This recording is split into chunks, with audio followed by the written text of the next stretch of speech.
Good evening. Welcome to the York 912 Patriots Federal Candidates Forum. If you can come in and take your seats, we would like to get started. George Chaplin is going to lead us off in our ceremonies tonight. He's going to say the pledge. He's going to lead us in the pledge. He's going to have a little song for us, and then we'll have a prayer. Here you go, George. Let's stand for the pledge, please. I pledge allegiance to the flag of the United States of America and to the republic for which it stands, one nation, under God, indivisible, with liberty and justice for all. Now we're going to remain standing, if you would, please. We're going to sing the national anthem. All right? Now, I'm a bass, and so we're going to start off down there, all right? So everybody can sing that, all right? Oh, say, can you see by the dawn's early light what so proudly we hail at the twilight's last gleaming, whose broad stripes and bright stars through the perilous fight o'er the ramparts we watch were so gallantly streaming, and the rocket's red glare, the bombs bursting in air, gave proof through the night that our flag was still there. Oh, say, does that star-spangled banner yet wave o'er the land of the free and the home of the brave? Let's have a word of prayer. Our precious Heavenly Father, how we thank you for the privilege of being here. Lord, we're gathered here because we're really concerned about our county, our state, and our country. We ask, dear God, that you would just give us direction, be with the speakers tonight, give them good understanding and wisdom in expressing their position on different issues. But we pray most of all, Lord, that you just give us the courage to stand. And we thank you, Lord, for the privilege of being here in Christ's holy name. Amen. You may be seated.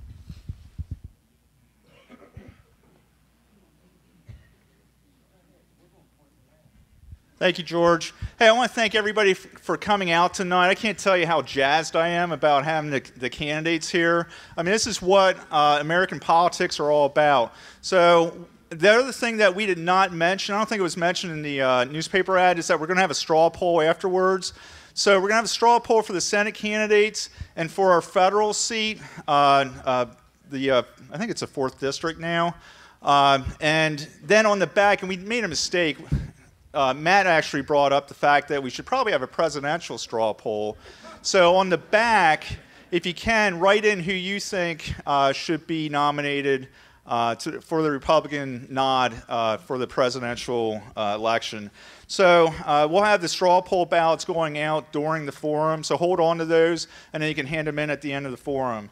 I'd like to go over a couple announcements before we get started. Petition signing starts on the 24th. That is not this Monday, but next Monday. We have a number of candidates that are running that are not incumbents that are going to need your help because the incumbents get all the help of the Republican Party. Basically, I'm on state committee.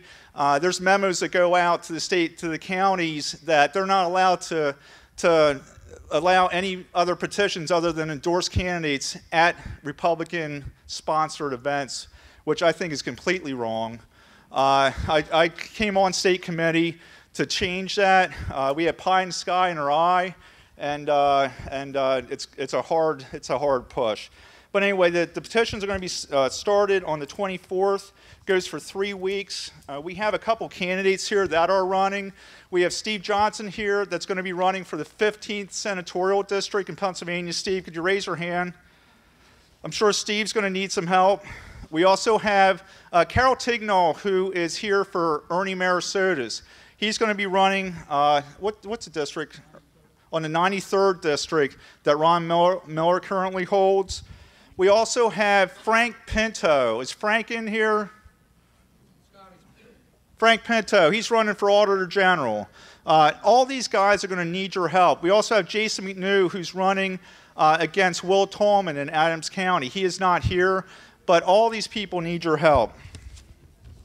Second thing I'd like to mention is that the state committee meeting is January 28th. It's a Saturday. It's up at Hershey. It starts at 9 o'clock.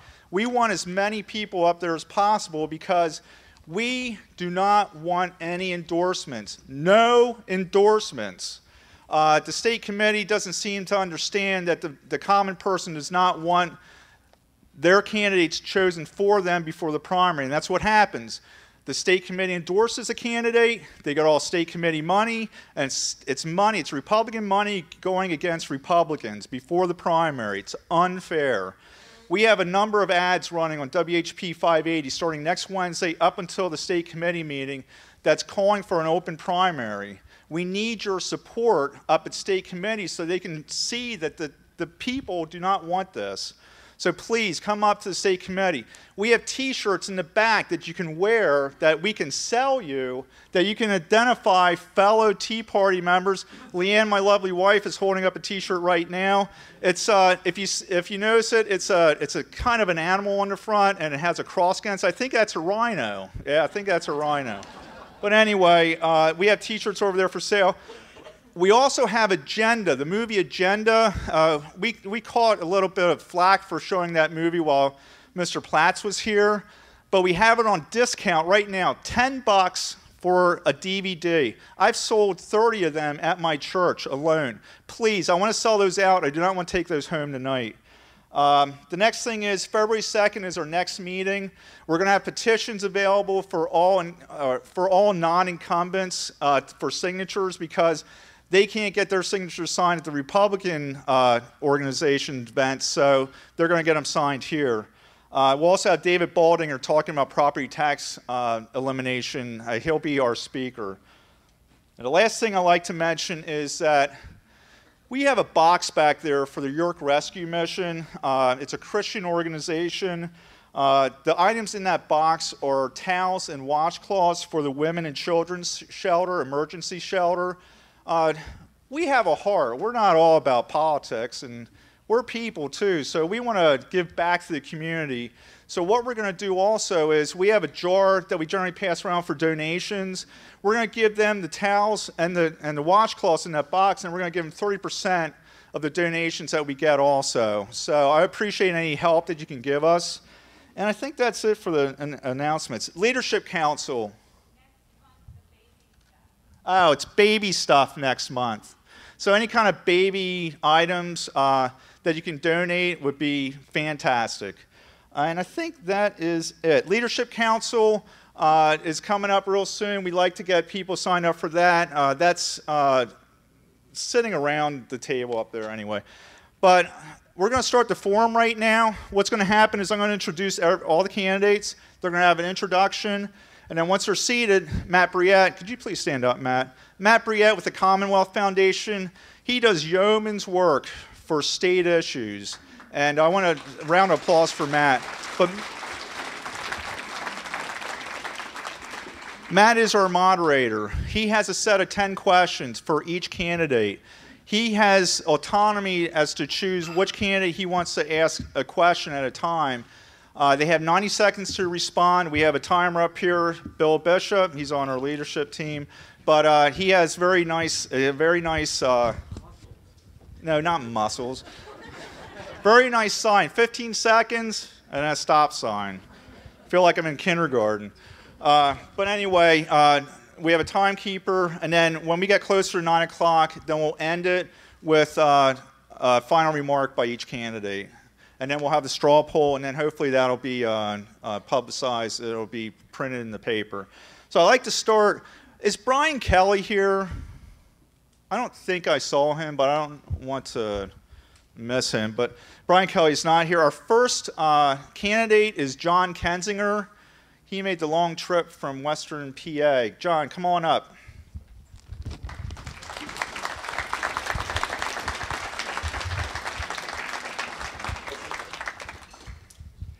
Good evening. My name is John Kensinger, and before I get started, I'd like to thank the 9/11 Patriots for inviting me here this evening. As a United States Senate candidate, I am officially proposing a new direction for America's future. I would like to see financial stability restored to America, and I'd like to see people back to work. So how do we achieve these goals? First, let's look at the financial structure of the United States. We are spending ourselves into a debt that we will never be able to dig ourselves out of if we don't do something soon. I propose passing immediately a bill that limits increases in government spending to the current rate of inflation. Why? Because over the last 40 years, government spending has increased 7 times more than personal income. That's staggering. The other thing is I believe that every bill must necessarily have a cover page showing where all monies will be spent. If you can follow the money trail, you will be able to follow the waste and corruption within our government. My next goal is to get people back to work. And how do I propose doing this? Well, quite simply, America has been priced out of the global economy. Why? 10 years ago, the World Trade Organization made a ruling against the United States. Because of this ruling, we are taxed twice in a global economy. How can we compete when we're taxed twice? At home, we have a 35% corporate tax rate, which is the second highest in the world. How do we combat this? I propose that by cutting the corporate tax rate from 35% to 17.5% or less, we can become more competitive in a global economy against foreign competition, and we can be more competitive here at home. My goal is to get people back to work. If we can sell more items and goods, we can also produce more. If we can produce more, we can get more Americans making these goods and get America back to work again. Thank you. Thank you, John. Our next candidate that we have tonight is Sam Rohrer.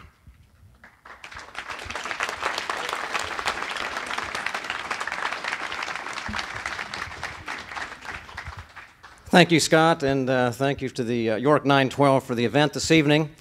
A lot of you know me from the past, and it's a privilege to stand in front of you today. As far as I'm concerned, we stand at a tremendous crossroads in this nation. We cannot continue to go the direction that this president is taking us towards socialism and away from representative government. I believe that the need in Washington is for men and women to be sent there who are committed to things other than consolidating power, growing the size of government, passing more regulations, and passing more laws. My 18 years in the House has given me a real unique perspective from being on the inside and seeing how things work and how things don't work. I do believe that it is possible to serve in office and to carry with it a set of convictions and commitment to principle, a reverence for the Constitution, and a fear of God in a way that can make us successful.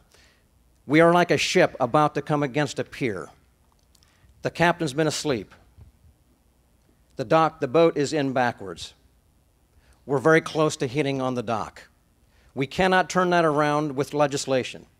We cannot turn that around with just another ruling from the court.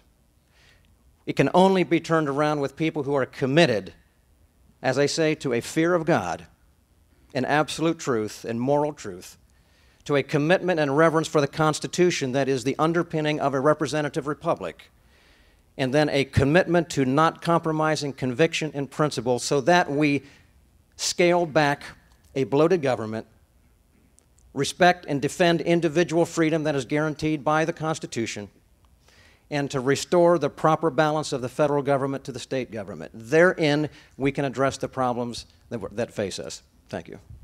Thank you, Sam. Our next candidate is Mark Scaringi.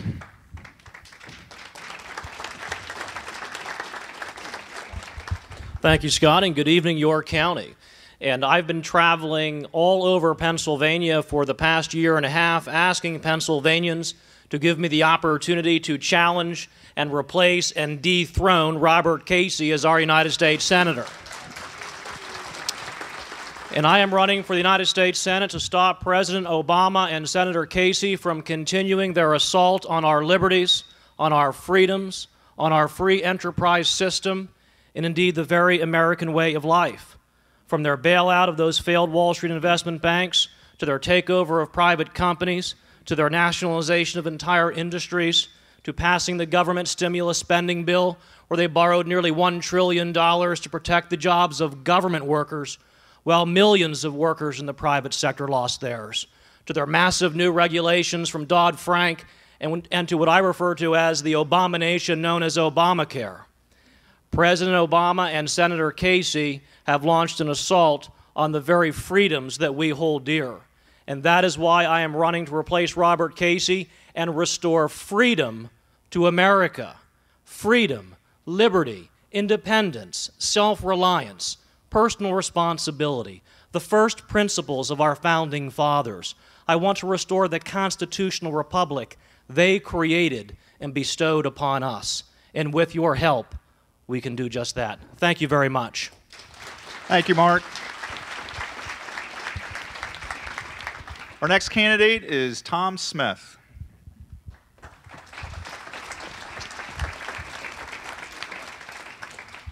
Thank you, Scott. And the Indiana Armstrong Patriots, from where I come from, wishes this group all the luck in the world. Since I'm one of the unknowns, I will just give you a little bit of background about myself. I am from Armstrong County, which is in western Pennsylvania, and I am just a tax-paying citizen who is fed up. I am God-fearing. I am a husband, father, grandfather, farmer, business owner, and I am pro-life and pro-Second Amendment. My wife Sandy and I have been married for 42 years. We have raised 3 biological daughters, and we have also raised 4 adopted children. And that group has given us 8 grandchildren thus far. And since I have 3 to walk down the aisle yet, I'm hoping that that expands quite a bit. And it's those children is the reason that I am running for the United States Senate. For their children, your children, and future generations, what is going on in this country has to scare us all to death.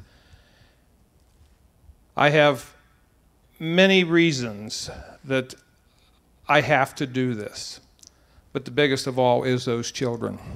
I want to, in the very near future, when I become a United States Senator, we will turn this country around. I don't have the time right now to go into it. Hopefully Matt can bring up some of my policy issues. But I am looking for the day when I can go to my children and say, here, we are turning this country over to you in the same shape that we found it. Be vigilant. We almost weren't. Thank you. Thank you, Tom. Now I'd like to introduce Joe Vodbarka. He's our next candidate. I just want to let you know that Joe's a Democrat, and we won't hold that against him. But Brian Kelly's a Democrat also, and he didn't show up. So Joe's got one up on Brian. So here's Joe. Okay. Okay, thank you. Yes, I'm a small businessman from Pittsburgh. I make springs and wire forms. I work with my hands and my head. I used to employ about 10, 12 people. Now I'm down to my 2 kids and 1 worker. My campaign consists of my wife. She's my secretary. My boy, he's my manager. And I'm the one that's running for the United States Senate. Better off known as Mom, Pop, and a kid. And what I'm running on is fair trade. I listen to everybody talk. I hear about all the tax write-offs, initiatives, and that they want to give. But the truth of the matter of the fact is you can't compete with people that make under 50 cents an hour. You got billions of people in the world that are in poverty. They work for food. And that's what our competition is today. And I'd like to do like the first Congress did. The first law that they enacted was fair trade. That we were broke at the time. Everything was wrong.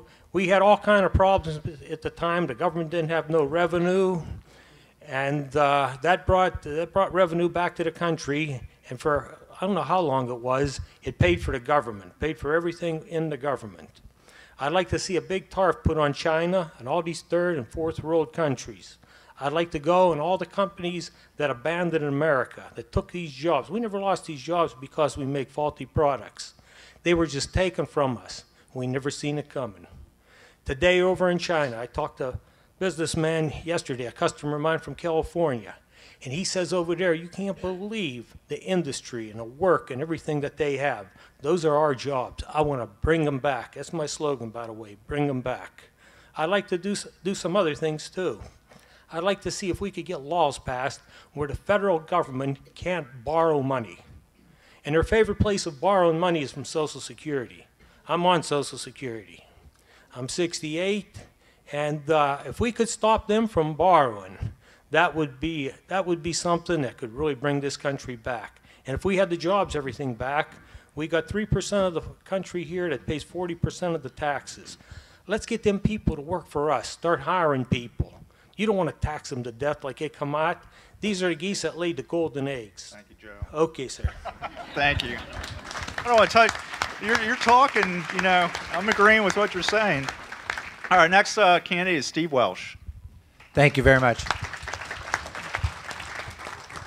In the summer of 2008, I was in Athens, Greece. And at the time, it was a mathematical certainty that Greece was going down. I mean, the work that had been done, it was clear there was just no way to escape it. The only real debate that was out there was whether it was going to be 3 years or maybe 8 years before they were flipping cars in the street and lighting them on fire. And when you were there, you would hear this feeling, this certainty, this arrogance within the Greek people. Oh, we're a Western democracy. We're an industrialized nation. You'd hear we're part of the EU. There's a certainty that we couldn't fail. And I'll be candid, I hear that same arrogance here, this feeling that we can't fail. The debt is out of control. We are close to the point at which that mathematical certainty is inescapable here, and until we're willing to make some tough decisions as Americans, we've risked the same fate. I have 3 little children, and I'll be honest with you, I can't sit and watch us go down that path. As was said, my name is Steve Welch. Over the last decade, I am first and foremost an entrepreneur and an engineer. I've been involved in the creation of over 50 businesses over the last decade. And when you meet anybody that started a business, I encourage you, if you haven't done it yourself, talk to somebody. It's a daunting task. It's emotionally, it's physically devastating. I mean, there's sleepless nights, there's 100-hour weeks for years at a time. And it's difficult under the best of circumstances. And you see this government taking that difficult process and making it darn near impossible. And I refuse to sit around while we pile mountains of debt on our children's backs and we make ourselves uncompetitive in the global economy. The problem we have is these guys in Washington just don't have a clue. I'm sorry, Bob Casey just doesn't get it. Barack Obama just doesn't get it because they've never had to do anything. They've never had a real job, and that's crystal clear. They believe government is the solution to the problems. You and I know that our strength lies in our communities, our families, our small business owners that use their God-given talents and creativity to create wealth for themselves, create products and services that people need, and that's the solution to this country. Thank you. I look forward to discussing some ideas. Thank you, Steve. Now, our next candidate, he's not running for the Senate, but he's running for the 4th District, the 4th Federal Congressional District, Ted Waga. Thank you, Scott. I'd like to thank the York 912 for hosting this, and I'd like to thank each one of you for coming out to hear what each of us have to say. You are a critical part of this process. To be an educated voter is very important, and just as important is for you to take the information you hear here back to your friends and family. You've heard a lot said tonight. I'm a Christian, I'm a husband, I'm a father. I've been married to the same woman for 16 years, and I thank God for that woman. I want to paint a quick picture for you tonight. We are over $15.2 trillion in debt, and it's growing by the second. Our GDP is just over $15.1 trillion. We're broke. As a nation, we are broke. You heard mentioned about Greece, and we're right about there. We have regulations that are so numbered that even the quote-unquote experts at the GIO couldn't tell me how many regulations there are in the Code of Federal Regulations. Federal legislation isn't very far behind it. Our federal government employs over 2 million civilian employees. That doesn't include the military, Army, Navy, Air Force, Marines. That doesn't include contractors that get paid by our federal government. Our government has grown out of control. Our federal government is a monster that needs to be reined in. And that's why each one of us have taken the time to run for office. My message is very simple. It's reduce, repeal, restore. We have to reduce the size and scope of our federal government, reduce this deficit spending, and we can't simply balance the budget. We have to do better than that. Because if we balance the budget, the interest on the debt that we owe will eat us alive. We have to reduce the number of regulation and legislation coming out of Washington by repealing regulation and legislation. And when we do this, we will restore individual freedoms, rights, prosperity, security, and certainty to the American people. Thank you, and God bless you. Thank you, Ted. Okay, now I'm going to turn this over to Matt, and we're going to start our forum.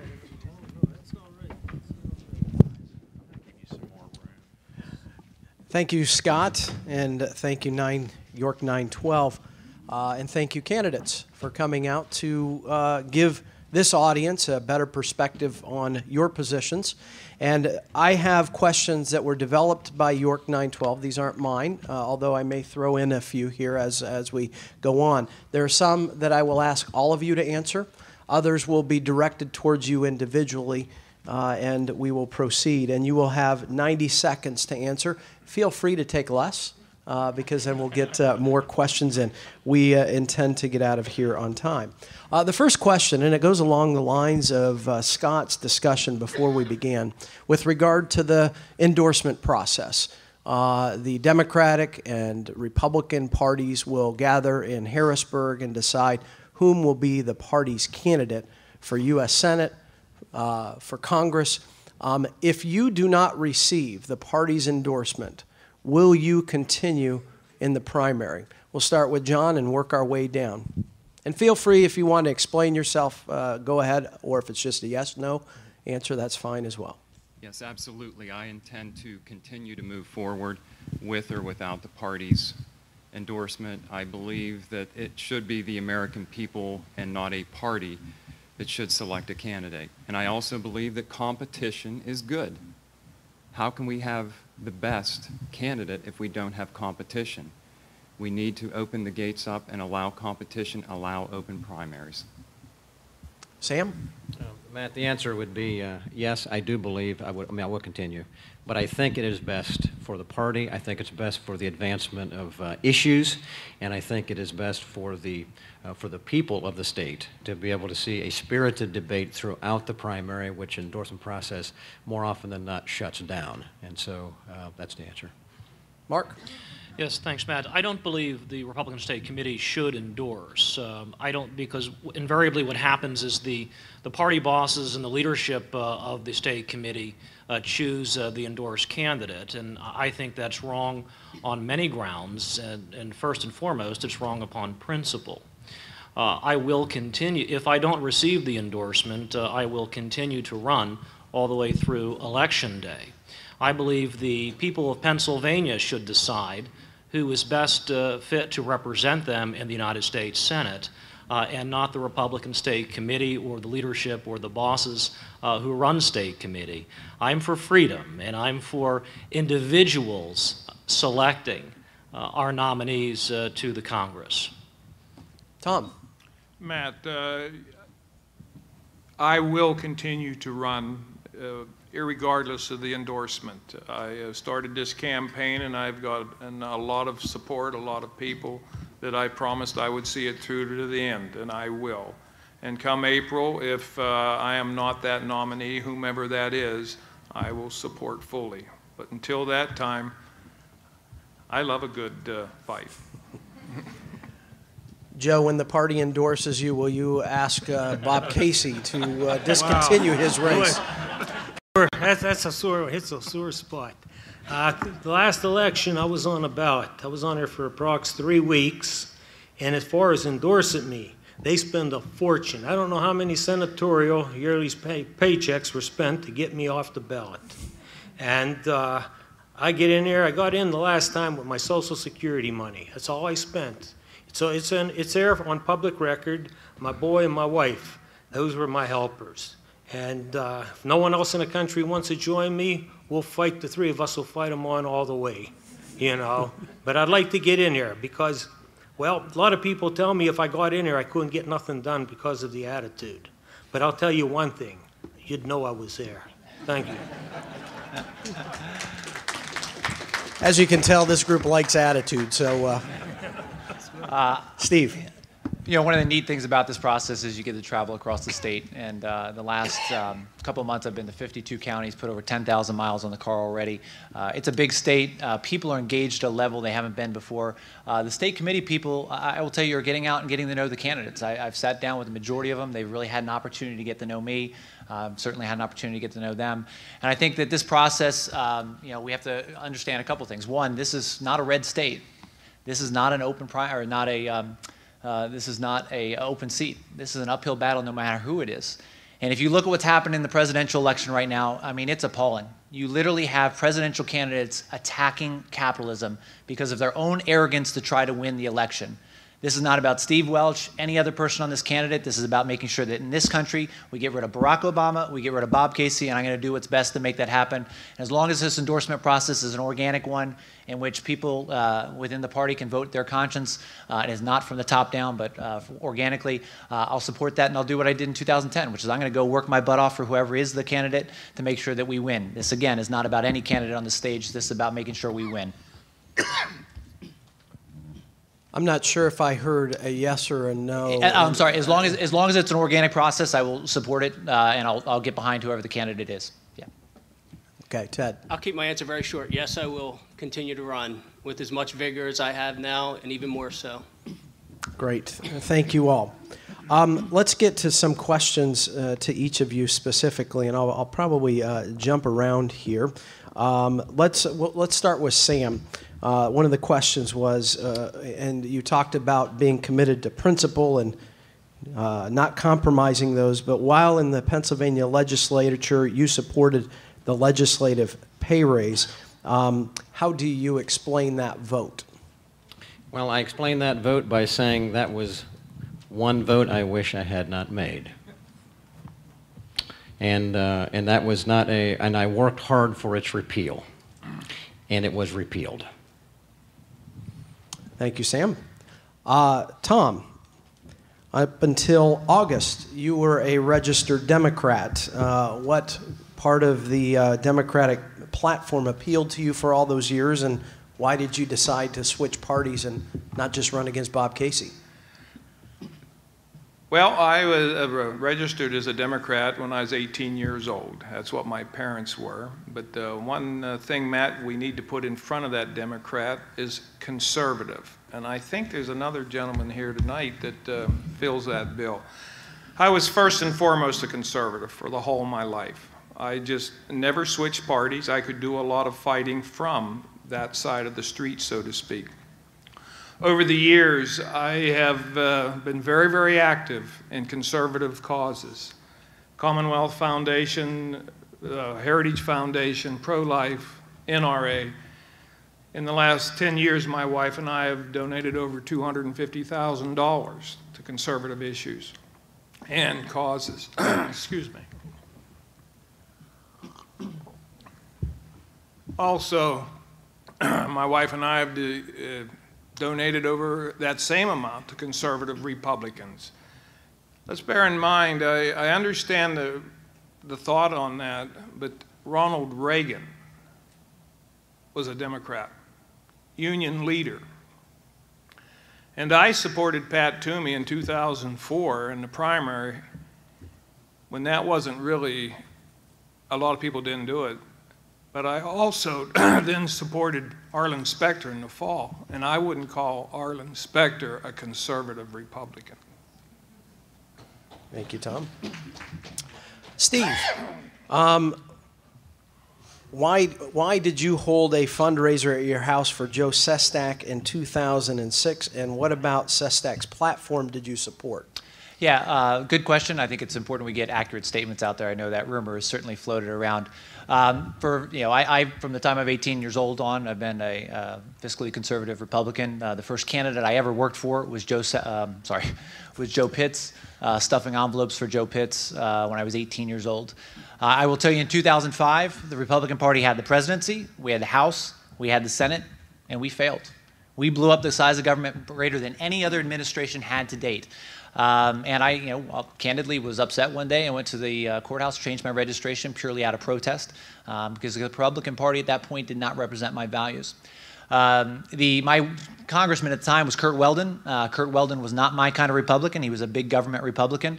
I did give $300 to Joe Sestak. I never had a fundraiser for him. Joe Sestak at the time, it's hard to remember this now, but Joe Sestak ran as a fiscal conservative in 2006. He clearly was not. And that's why in 2009, after the stimulus package was voted on, I got involved. And I was the guy that stood up and said I was going to run against Joe Sestak for the congressional seat. And when that didn't work out, I followed him and worked full-time for Pat Toomey to make sure that we got rid of Joe Sestak. I do believe in redemption. Part of redemption is you get rid of your mistakes. And I'm proud to say that I helped get rid of Joe Sestak. And that's the good thing. It was a mistake. And I'm here to get involved and make sure that we turn this party around because this party needs to be fixed as well. Thank you, Steve. Mark, you worked with Senator Rick Santorum, and Senator Santorum voted for much of the spending increases, expansions of government and education and welfare during his tenure and earmarks. What do you disagree with about the senator's positions during his time in Congress? Well, firstly, in light of the earlier responses, apparently I'm one of the few Republicans running for the Republican nomination to the United States Senate. I worked for Rick Santorum in the United States Senate. I actually worked in the very office currently occupied and temporarily occupied by Robert Casey. And I was down there during the first Republican Revolution when we fought hard for a balanced budget amendment, a term limit amendment, welfare reform. Those were some of the issues that I worked on for Senator Santorum. But I'm not Rick Santorum. I'm my own man. And there are very sharp differences that I have with Senator Santorum. I opposed the war in Iraq, and Senator Santorum supported it. I opposed No Child Left Behind and federal involvement in education policy, and Senator Santorum supported No Child Left Behind. I opposed the creation of a brand new entitlement program, Medicare Part D, that has unfunded liabilities of anywhere from $4 to $5 trillion. Senator Santorum supported that. I opposed endorsing and supporting a liberal Arlen Specter for re-election in 2004, and Senator Santorum supported Arlen Specter. So Senator Santorum and I have very, very sharp differences on some key areas. I am not a big government Republican. I am a limited government, small government Republican who wants to restore the Constitution to our country. You were prepared for that, weren't you, Mark? Well, sure, yes. Joe, why are you so dissatisfied with Bob Casey's agenda as a Democrat? Well, it's not, how could I answer that one? It's not what he's done, it's what he hasn't done. I'd like to see the Constitution completely restored. I'm a Constitutionist. I believe everything could be, done by the Constitution.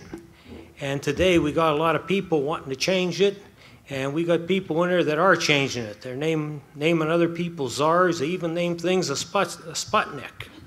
And it's something that we have to go back to our roots. This country has to go back. I'd like to see this country go back to the first Constitution, the first Congress we had, as close as we could get to it. Get rid of all these laws. Stop government from borrowing money. I never met a tax I liked. Okay, I'll tell you that right now. And I'm all for the people. I just want to bring this country back to what she originally was. I don't like to see any amendments being passed. I really don't. I believe our Constitution is built so we could go around any obstacles we have. We could change things without changing the Constitution. There's over 300 million of us, and everybody has a better idea. Thank you. Thank you, Joe. John, apparently they didn't have any dirt to find on you specifically, but what are your undergirding principles, political philosophy that you bring as a candidate for U.S. Senate?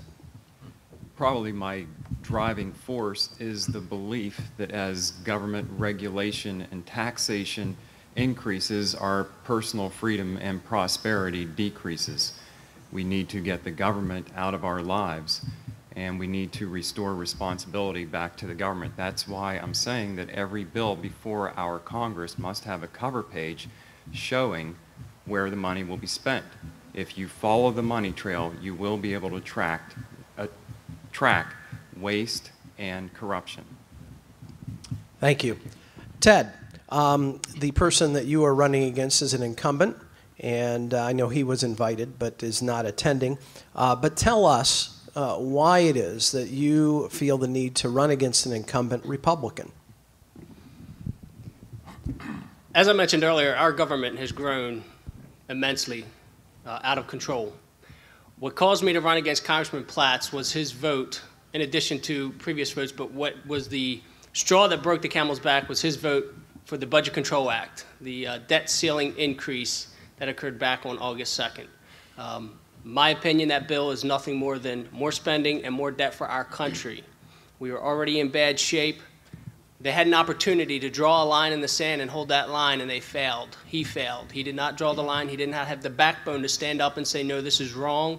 We have to stop spending all this money. And that's why I decided that I have to, for my children and for their future, because if we don't stop this runaway train, we will have a wreck on our hands. Our children will be the ones paying for our mistakes. I couldn't let that happen, not on my watch. I didn't want my children coming to me in my sunset years saying, what did you do? Why did you do this to us? And so I had to make a decision to do what I could to change the future and the direction of our nation. Thank you, Ted. For all of you, one question, and we'll start with Ted going down this way with your answers. What is your position on President Obama's Health Care Reform Act, or Obamacare as it's commonly known, and what will you do about it when you get into office, either Congress or the U.S. Senate? Will you fight to repeal it entirely, or modify it in its current form, or retain it as is? Ted? My feeling is it should have been repealed yesterday, and I will work my tail off to repeal it when I get to Congress. Steve? Yeah, I'll work to repeal it. I think that the key for us is we do need to have a plan moving forward. I think we need to offer more than just repeal it.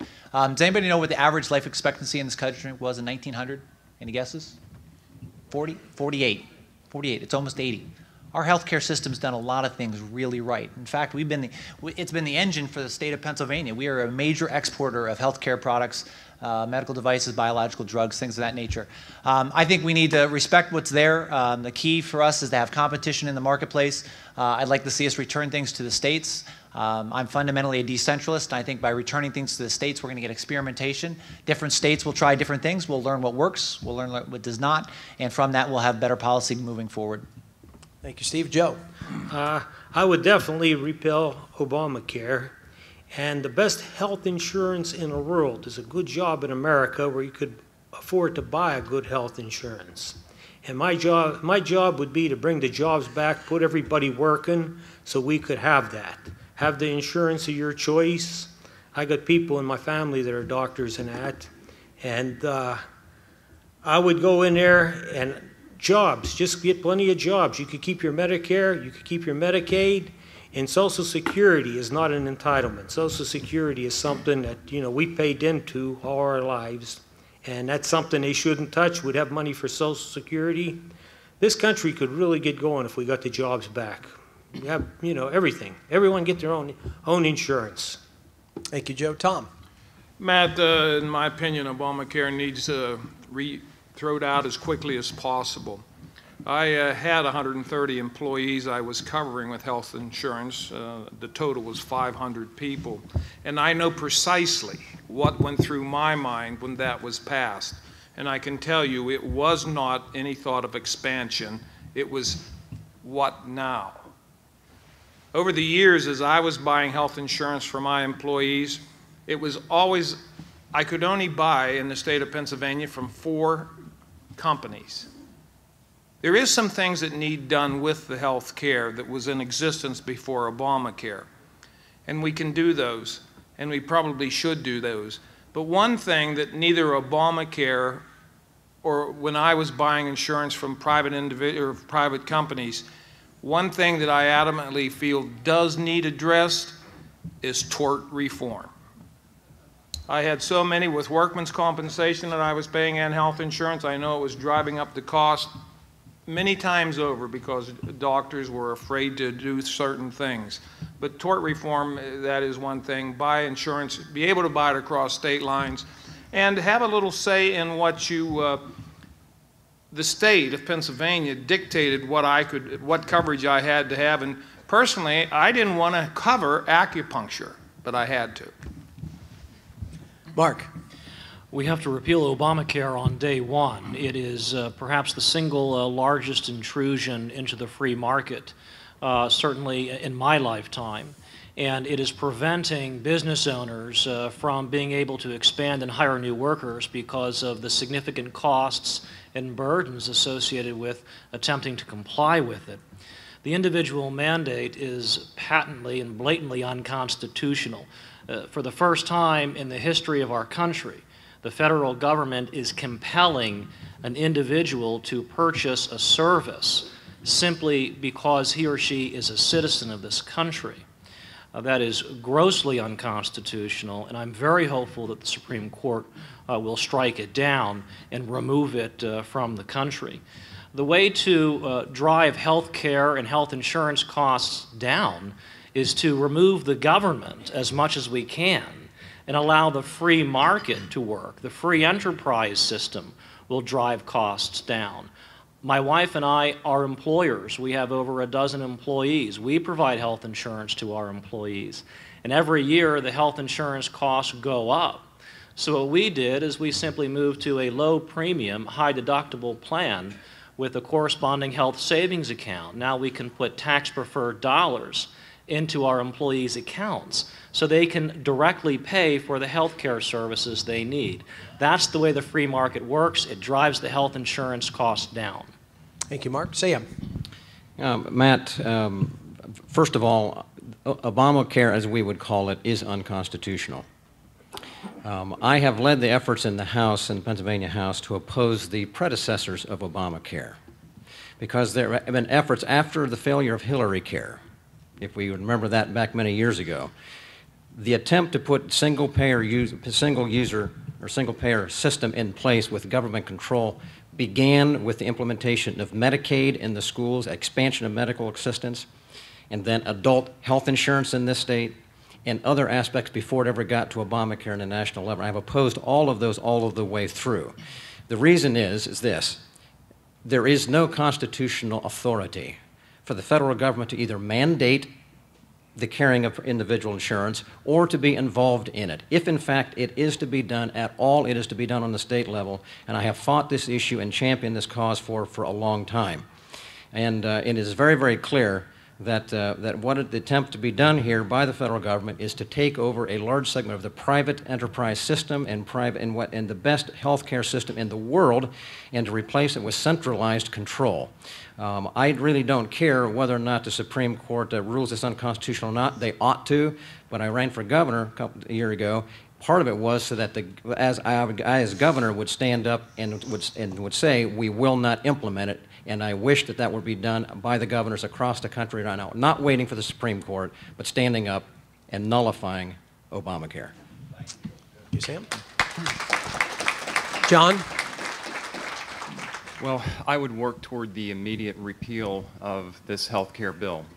It was dishonest from the very beginning. We were told it would not ration health care, yet in Section 101H2 of the original bill, they called for reducing benefits, increasing premiums, and establishing waiting lists in times of budgetary deficit. The rhetoric was that this would not happen, but the truth was in the bill. What we should be doing instead is allowing interstate competition to work and allow free markets to work as they have for cell phone plans and internet plans. If we allow free markets to work, then prices will begin to come down due to competition. And I also agree with Joe, the point he brought up. As a pharmacist, I've seen the dramatic changes. When the economy's good, guess what? Medical benefits are good from the employer. When the economy is bad, they have to cut back. So we need to get people back to work, and we need to repeal Obamacare. Thank you, gentlemen. Go back to some individual questions, and some of you will be asked the same question. This one's for Steve. Steve, what are the federal programs or federal departments that are the biggest hindrances to the private sector being able to work its magic, the invisible hand at work? It's hard to come up with a list because it would take pages and pages. You know, if you go across the state and you talk to people, every industry seems to think they're the ones that have been singled out by the government. But in reality, this government has just gotten involved in every single industry from medical to banking. I'll tell you two. I'll take two that I think are real problems that are destroying the economy right now. One is the passage of Dodd-Frank. I think we're going to look back years from now and we're going to say this was the bill that killed small business in this country. My first company, you know, it wasn't Bank of America that lent to a 23-year-old that didn't have any assets. It was a small community bank out of Wilmington, Delaware called WSFS. Dodd-Frank takes the regulatory burden of Bank of America and puts it on every community bank in this country, and it will drive them out of business in the next 2 years. And we will not have those local community banks that are the backbone of small business in this country, and small business is the backbone of job creation. So I think that that is the single biggest issue in the short term. Long term, the biggest issue is clearly the Department of Education. The best predictor of how we will do as a society long term is how structurally sound our educational system is. No Child Left Behind was a disaster. It moved all decision making for our education system to Washington, and it took it away from our communities and our families. And I think it's time that we take that $80 billion that we spend per year, return it to the states as block grants, and we get our different states, our different communities, our different school districts trying different things, and from that we will get great education. On that note, self-promotion, tomorrow morning on WSBA at 6:10, I'll be talking about that very issue of No Child Left Behind. Its 10-year anniversary, if it is that, was just earlier this week. Tom, which federal department, government agency, or laws were the biggest hindrances to you as a job creator? Oh, there was a vast variety of them. In the mining business that I was in, we had both state and federal regulatory people. Different regulations. In fact, I had at one time, the state shut a section down for me, and they said I couldn't run the section for ventilation purposes, so we didn't do it. We wasn't allowed to by state law, and the feds come in and really shut me down because we weren't doing it. But Steve's right, it's everywhere. I mean, it is absolutely everywhere. The regulatory people today are out of control. And I've said many times, legislators write the law, but it's the bureaucrats that tell us what's in it. And I've seen regulations in the mining industry, and I have a little bit in the banking industry, where it changes as it goes. What you start with is you have no idea what you're working with at the end. And what's really sad is for the small business owner. I was a small to medium-sized business owner, but there is no way you can fight and win. Many politicians have asked me on the state level, why didn't you come to me for some help on procuring this permit? Well, don't they understand that the next permit will be even harder? I mean, politicians come and go. The regulatory people are here forever. Joe, small businessman's perspective on the encroachment of government into the free market enterprise. I'd get them out of there completely if I could.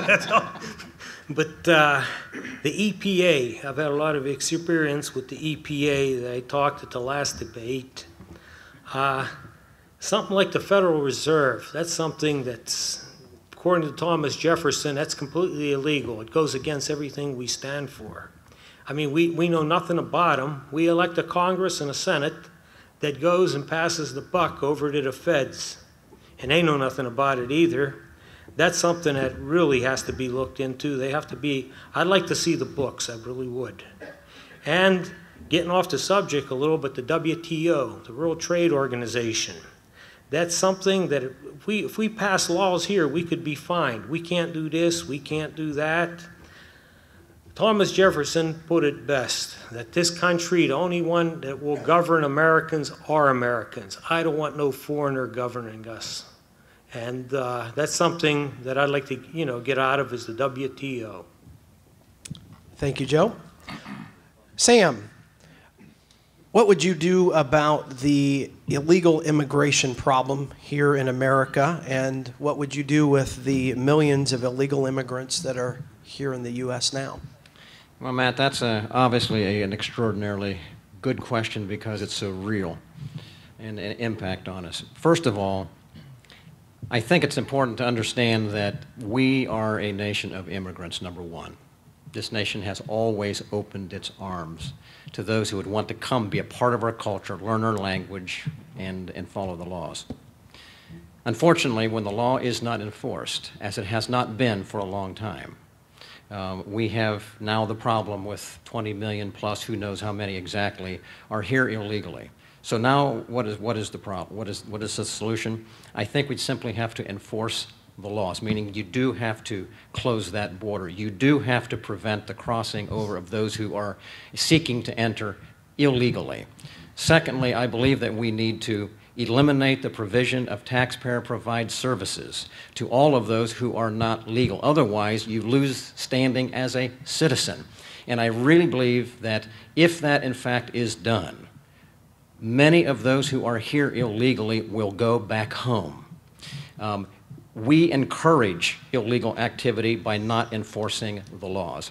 And then thirdly, I believe that for those who are here and are in fact paying taxes and holding down a job, that there should be a pathway to citizenship, that if they agree to follow our laws and go through the process, they can in fact become citizens. But blanket amnesty under any circumstances, absolutely not. Let's kind of open that up to others. Does anybody disagree with something that Sam said or want to add to it? We'll start with Mark. Well, we are not a nation of immigrants. We're a nation of laws. Our founding fathers said that we were an exceptional nation because we were founded on the principles of freedom and liberty and independence and self-government, where we, the citizens, govern ourselves through a written constitution. We only had significant levels of immigration later in the Industrial Revolution in the 1870s, 1880s, and 1890s. So immigration doesn't define America. America is defined because of its exceptionalism. And we are a nation because, in part, we have borders. And a nation without borders is no longer a nation. We're not Mexico. We're not Canada. We're the United States of America, and we have to defend and protect our borders. Otherwise, we will no longer be the America that we are. A pathway to citizenship is another phrase for amnesty. What we need to do with the illegal immigration problem is we need to stop illegal immigration at the border. We need to enhance deportation of illegal immigrants. We need to remove all of the government incentives that are drawing illegal aliens into this country by eliminating government benefits, government aid, and government assistance to people who are in this country illegally, people who have broken the laws every day that they are here in America. Tom. Matt, and just give me an eye sign, anybody else that wants to weigh in. And I'll cut it short so we have more time for more answers. But for me personally, I can never get past the word illegal. Illegal is illegal. And I do believe that this country, through legal immigration, would form the greatest country there ever was. But you cannot have illegal immigration. They even let Frenchmen in sometimes. And touche.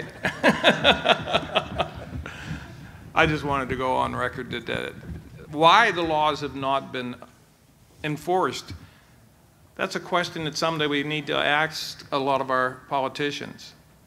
Why haven't they been? They're on the books. If you don't agree with what's there, change the law or attempt to. Will the American people not put up with that? I don't know. But all I know, illegal is illegal. I know Ted wants to weigh in, then Sam wants to finish. Your background in law enforcement, is this a problem that you see as a police officer? Absolutely. As a law enforcement officer, I believe in the rule of law.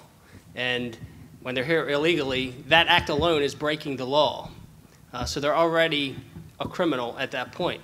I have had contact with folks who were here illegally, and at the time it wasn't ICE, it was INS, and we called them and they said, nope, we're not taking them, let them go. I couldn't believe my ears when they said, let them go, we're not going to take them in, we're not going to deport them. This is a situation that is really out of hand. We have easily 20 million, I've heard upwards of 40 million illegal immigrants in our nation. This is not something that's going to be solved overnight. This is a step-by-step process. And the first step is simply securing that border. We have to stem the tide. We have to stop any further immigration into our country over the border. Once we do that, my first step would be to address all of the illegal immigrants that are in our jail system. We spend $29,000 a year to feed, clothe, and house prisoners. So those who are here illegally are getting those services. They need to be shipped across the border. Now that the border's secure, we know they're not going to come back. So that's going to save us money right there. Dealing with those who have been here, who have supposedly followed the laws since then, we have to take away the incentives. We have to reduce their reason for being here, and then they're going to do one of two things. They're either going to go home, as was mentioned, or they're going to take the necessary steps to become legal citizens, and they have to do it just like everybody before them did it the right way. Thank you, Ted. John and then Sam. Yes, I believe that we need to do two things immediately. If an individual is arrested and they are found to be guilty of a crime, and they're also found to be here illegally, they should be immediately deported instead of housed in a prison. Also, we need to enforce the laws that put sanctions on those businesses knowingly hiring illegal aliens. If you do this, there's going to be less incentive for them to come over here and try to get jobs. So if you cut off the money, you'll cut off some of the illegal immigration into this country. Those are two common sense solutions that I believe will work and can be implemented quickly. Sam, 30 seconds, please. Okay, just a quick, obviously what I was saying was enforce the law. Don't provide taxpayer services, reduce the incentive to come, most will leave. But for those who are here and holding jobs and paying, it is not reasonable to suspect that you can round them up and ship them out. If they have broken the law, you do.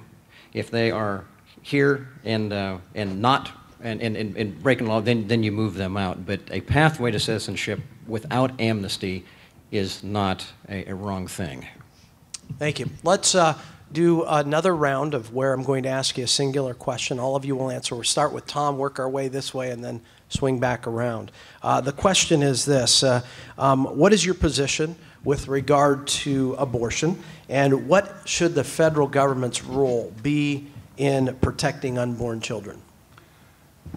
Matt, I believe that life begins at conception. I was taught that in my background in my faith, and I firmly believe that. And if we ever get a chance, if I am the United States Senator, and if it comes across to vote on that life begins at conception, a constitutional amendment, I would support it. Thank you, Tom. Joe. I'm a Catholic, so you know what my views are.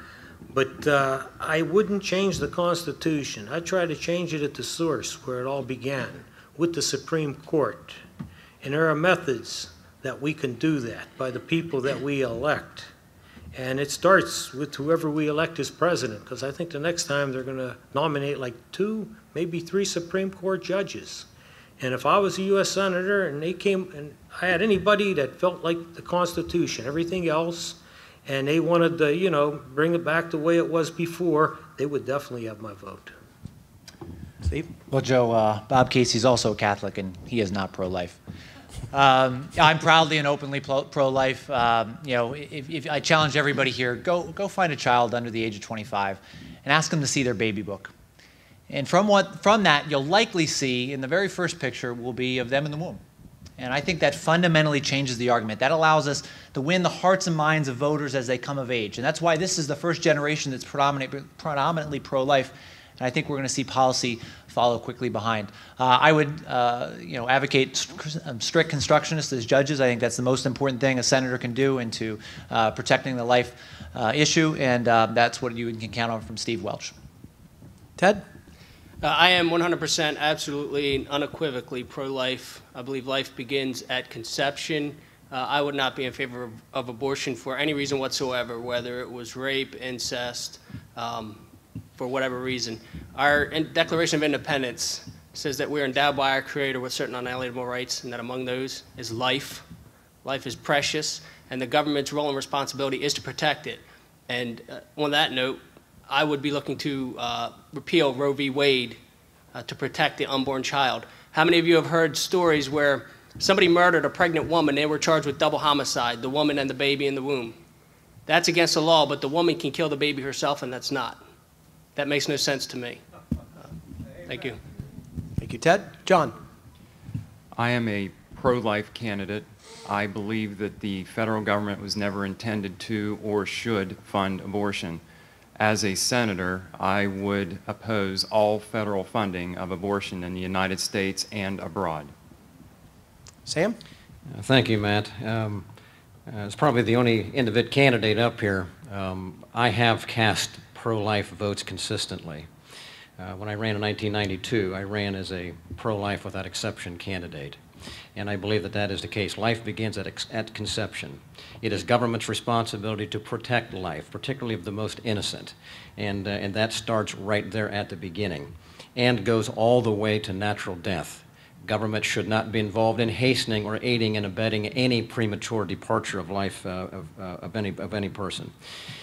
Secondarily, I have made my votes and I fought hard against funding for Planned Parenthood and other agencies that seek to take life. There can be no compromise as far as I am concerned on this issue. This is the one issue that I have seen over time that affects almost all others. If you're wrong on this issue and find yourself able to devaluate life of any life, disabled life, aged life, or young life, there is an arrogant attitude that sets into place that actually I find that has found that it makes its way to voting for debt increases and all kinds of strange things that do not tie back. So there is no compromise on the issue of life. Thank you, Sam. Mark? Life is precious. It's a gift from God. The right to life is the most important of our fundamental God-given rights. It is the duty of the government to protect and defend the right to life for the innocent unborn from the moment of conception all the way through natural death. It is the most important issue to me. Senator Casey is not pro-life. Senator Casey is not a Casey Democrat. Senator Casey has abandoned the right to life movement. Senator Casey voted for Obamacare with the taxpayer funding of abortions through the state exchanges. Senator Casey voted to rescind Ronald Reagan's Mexico City rule. So now once again today, your taxpayer dollars, our taxpayer dollars, are going to fund abortions overseas. I think that's an abomination. Senator Casey voted to continue funding for Planned Parenthood, the country's single largest abortion provider. Our government is short this year by about $1.6 trillion in paying its bills. Yet Senator Casey couldn't cut a little bit of funding for Planned Parenthood. Senator Casey voted to confirm Sonia Sotomayor and Elena Kagan to the United States Supreme Court, two justices who do not believe in the individual God-given right to life.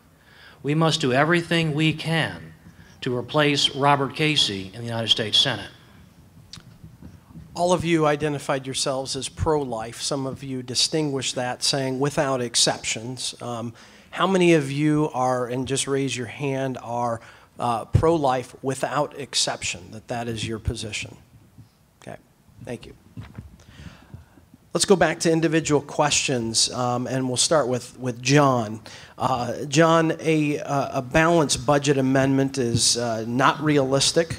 What steps would you take to make sure that we have a balanced budget, that we are not spending more than we are receiving? As I said in my opening, what I would do as a senator is, I agree with you completely that I don't think we're going to have an amendment to the Constitution mandating a balanced budget. But what I am proposing is a bill that would halt increases in government spending to the current rate of inflation. Over the last 10 years, we've had 9 government programs increase their spending anywhere from 4 to 5 times the rate of inflation. This is out of control spending. The second thing would be every bill before Congress must necessarily have a cover page showing where the money is going. I believe to my very core that if we can follow the money trail, we will be able to track waste and corruption within our government. Joe, is there anything that the Republican candidates are saying with which you agree wholeheartedly that is not a Democratic position? Well, like I said before, I'm not for changing the Constitution, putting any kind of amendments in. But Thomas Jefferson, my boy reads a lot about Thomas Jefferson, he felt that we should always keep the government, do some kind of a bill that would keep the government from borrowing. If we could get a balanced budget bill and something where it would make it illegal for the government to borrow money and put the two together as a constitutional amendment. And maybe while you're at it, just put it in there that all politicians be liable for everything they say, you know, campaigning, and hold them to it. That would be Thomas Jefferson, that would be Joe Vidvarka, that would be, I think, the whole country. That would be a good one. Thank you, Joe. Okay. Steve, what is your position on climate change and the Environmental Protection Agency, and as well as things that the government should do to cut down on carbon emissions? Yeah, first, I think the EPA needs to be returned to the states. I think our community knows what's best for our community, and the faster we get to that kind of positioning, the better off we'll be. I think the Republican Party, we need to reframe the energy issue. My first company was a manufacturing company, and our second biggest input cost was energy. I don't care if you're an accounting firm or a manufacturer, energy is an input cost, and we have a government policy that is driving up our energy costs, which is making America less competitive in a global economy.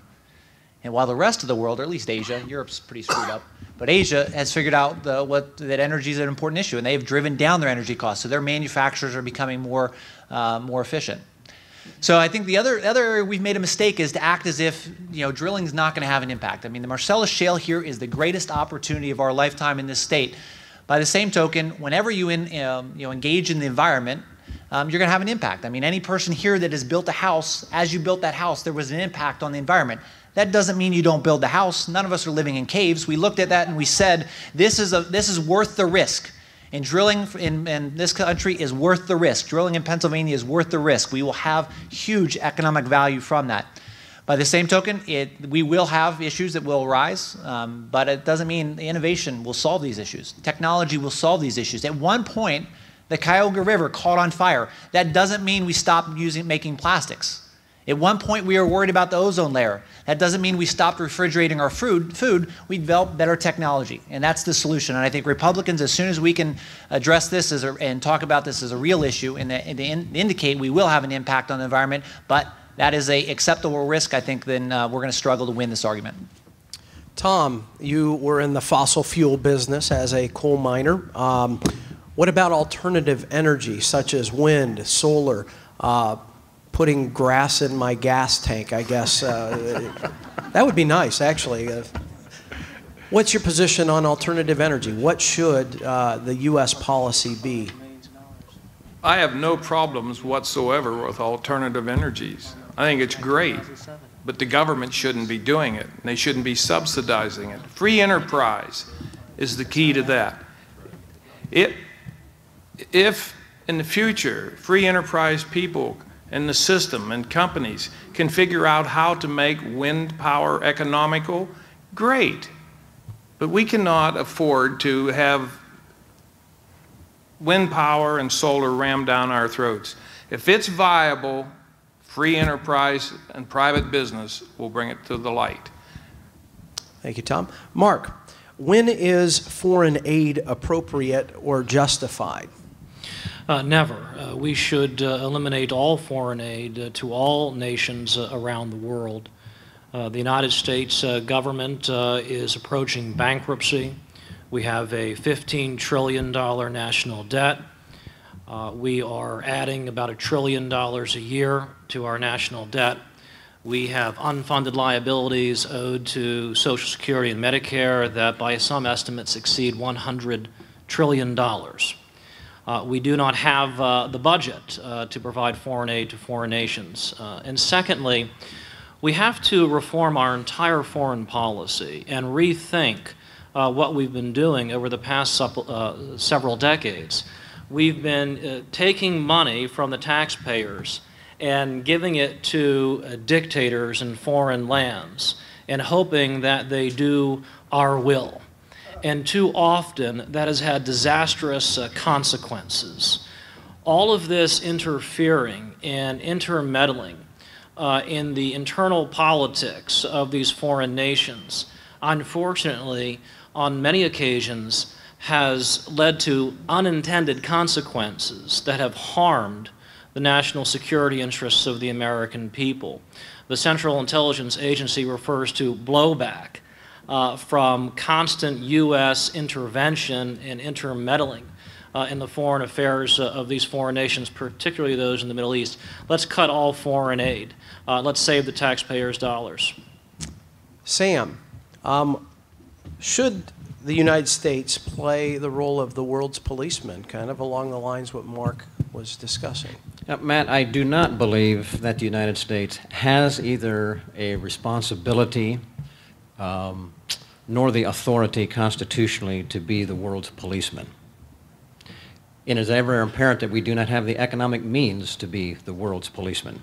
I think that foreign policy that came out of the Second World War, where the United States effectively said to countries at that point, do not invest in preparedness, do not spend very much to defend yourself, we will do it for you, has placed military bases across the country, across the world.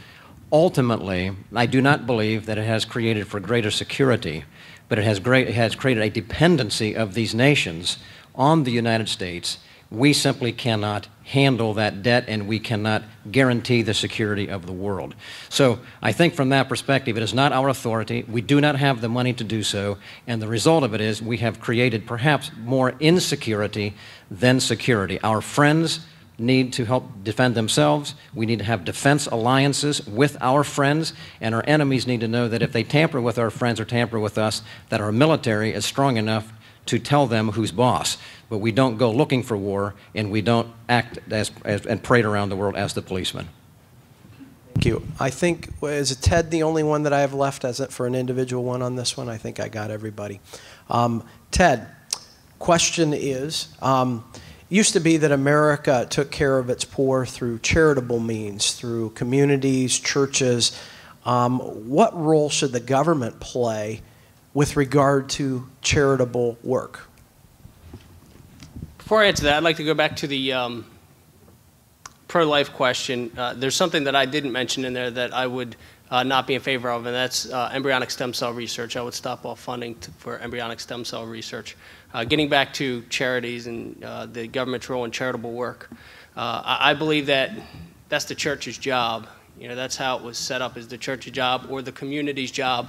When we get into the welfare system and we talk about supporting people and people becoming dependent on the federal government for their sustenance, then they lose that desire to get out and work and be productive. They become consumers and not producers.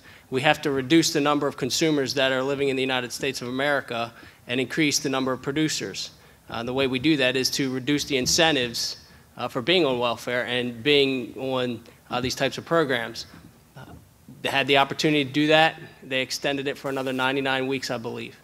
We have to reduce the number of folks that we have out there that are relying on the federal government for their daily paycheck or their weekly paycheck.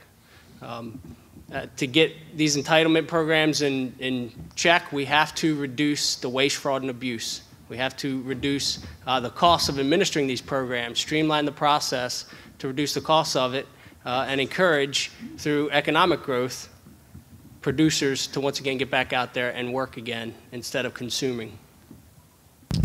Thank you. Let's ask a question that will go across the line again, and this time we'll start with Mark and we'll go this way. and circle back. Politics is the art of the compromise, as it is said. How do you balance the need to compromise the good from the perfect, and how would you make those decisions? For example, Senator Toomey made a compromise position on, as the super committee, was criticized for it, justly or unjustly. Politics is the art of the compromise. How do you respond to that? The American people are demanding dramatic and significant change and reform to our government. The Tea Parties rose in response to a massive, out-of-control government that was borrowing and spending our nation into bankruptcy. We are confronting the greatest economic crisis this country has confronted since the Great Depression. We have the American people on our side who are demanding significant budget cuts, significant spending cuts. They're demanding a balanced budget amendment. We should take those policies, we should take those issues to the floor of the United States Senate and argue and demand that the Democrats come to the table with us under the principle that we are going to dramatically reduce spending, we're going to balance the budget. You know, I opposed the Budget Control Act earlier this summer. I thought the leadership in the House did the right thing. They passed cut, cap, and balance. They gave the President exactly what he was asking for, an increase in the ceiling on the debt limit, and they also gave the American people what we've been demanding, which is a balanced budget amendment. And we passed that in the House, but then it went to the Senate, and Harry Reid said it's dead on arrival. The President said he'd veto it. So the Republicans then started negotiating with themselves. That was a mistake. We should have held our ground and forced the President to come back to the table and support the balanced budget amendment, the cut, cap, and balance bill. Matt, I'll tell you, these are good questions that you're asking. This is a great one. Unique among all the candidates up here, I have cast votes. Probably over 60,000 votes. And I have found that it is possible to cast your votes consistent with the Constitution without violating your constitutional oath. I have found that it is possible to vote according to moral conviction without compromising, and that you can vote without violating your principles. A matter of fact, if you cannot do that, which most do not, you end up with the kind of problems we're seeing in Washington today. Many folks go into Washington or office thinking that they can just make a determination, then you can't. I ended up putting together a voting checklist that I used in our Commonwealth Caucus, pro-growth caucus that I formed in the House in 1997. It's a vote that I used to evaluate all of my votes, because I believe that the yes vote is the single most important asset that any person in office has. And I asked the questions. I never gave a yes vote unless it met these criteria. The first one, is it moral? Second, is it constitutional? Thirdly, does it strengthen individual control or government control? Ultimately ending up with, do we have the money to pay for it? Is it possible to survive in office without compromising conviction? The answer is absolutely yes, but not without conviction and a criteria such as I laid out, with ultimately a number of our fellows followed. I believe that we need to not compromise our core beliefs. We should be able to find common ground with other individuals within the Congress. If I should be elected to the United States Senate, I would strive to get on 2 of the 4 joint committees of our Congress, the Joint Economic Committee or the Joint Committee on Taxation, where you have the opportunity to work with both Republicans and work with Democrats alike, so that you can find common ground and make alliances where you can push legislation together forward for the betterment of this country. So it's going to come down to not compromising your core beliefs and finding areas of commonality so you can push an agenda forward. Ted. Matt, you said that politics is the art of compromise. Well, I'm not a politician, nor do I intend to be a politician. I intend to be a citizen legislator. We have been compromised to the brink of bankruptcy, to the brink of collapse. And frankly, the time for compromise is over. What we need to do in Washington is simply make the right decisions, what's in the best interest for the American people, and follow the Constitution strictly. We have to reduce and get rid of the amount of compromise that's in Washington, most of which has been coming from the Republican side of the aisle. They don't seem to have the backbone to stand up to the Democrats when the Democrats start calling them names, they give in. Well, as a police officer, I've been called many names over the years, many of which I can't repeat here. So they can call me any name they want. It's not going to affect me one bit. But we cannot compromise any longer if we want to turn around and restore this great nation. Steve?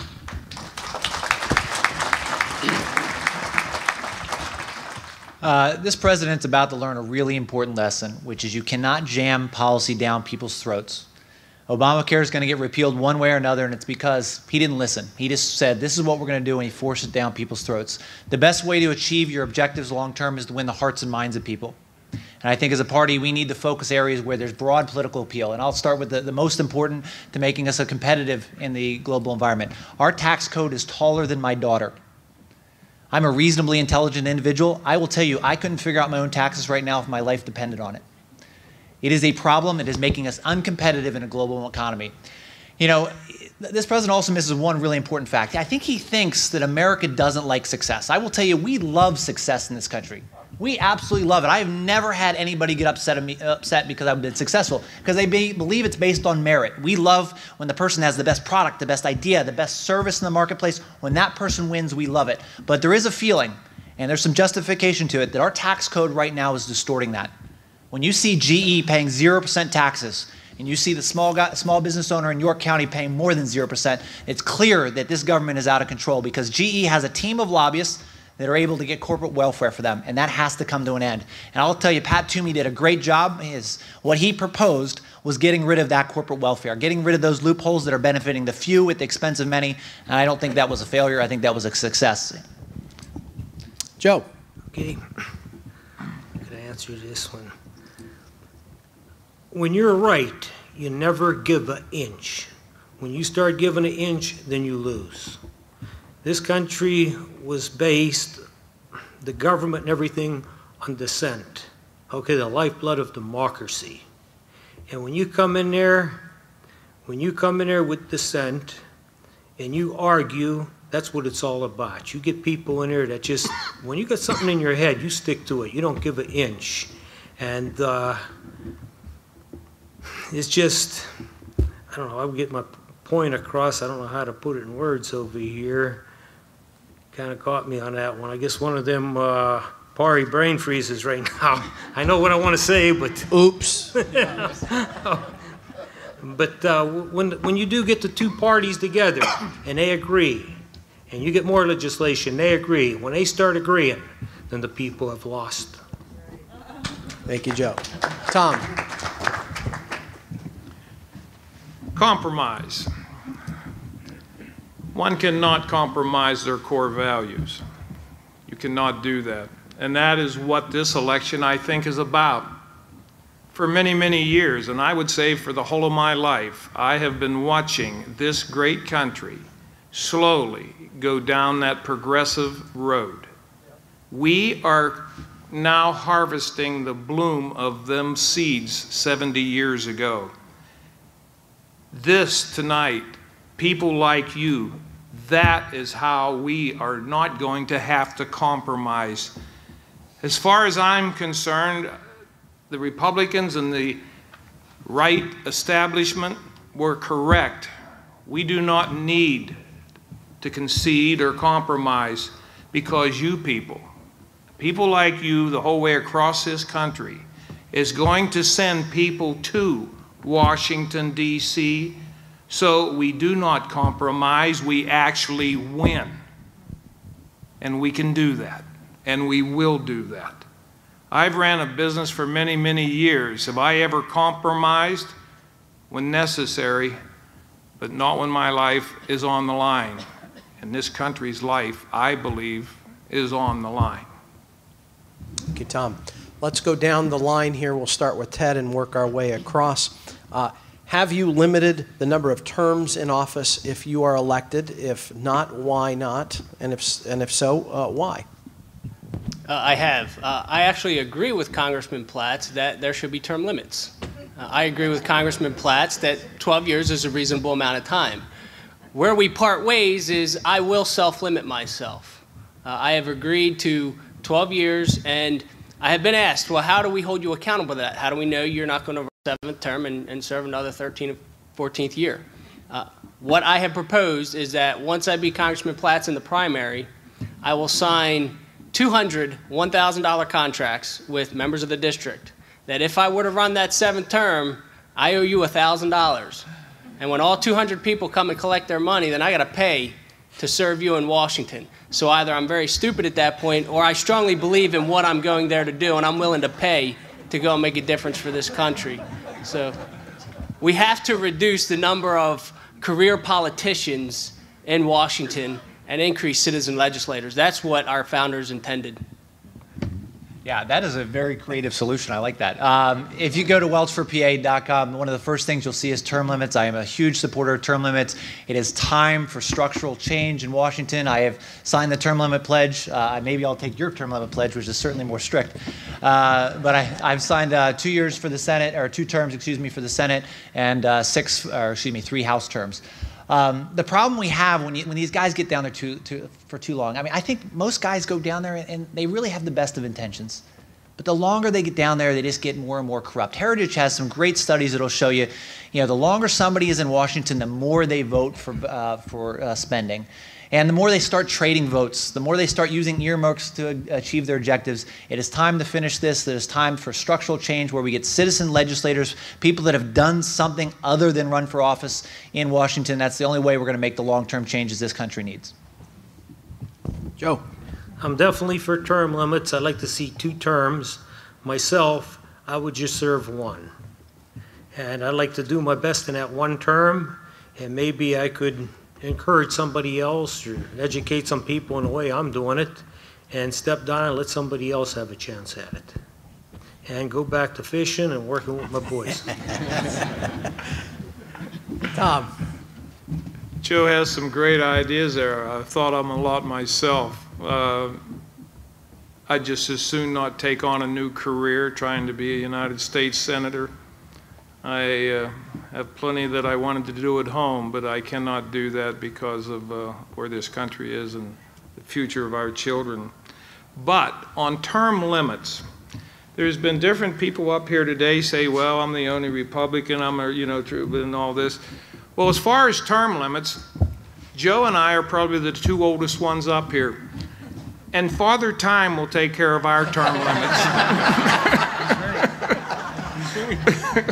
But it is a sad state of affairs when we even have to consider term limits.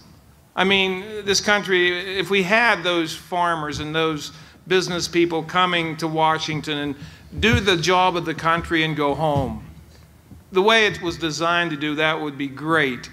But unfortunately, we do not have that. So it's like a lot of things, probably term limits is absolutely critical because we cannot have these career politicians. We just can't. You see what they've done to our country. Mark? Oh, I believe very strongly in the term limit amendment. It's item 2 on my Free America agenda. I believe in the 2 terms, 6 years, each term. That's 12 years being down in Washington, D.C., away from your family and your business and your neighbors and your community. That's an eternity. Politics is something we should do reluctantly and not aspire to be career politicians, to make a career out of it.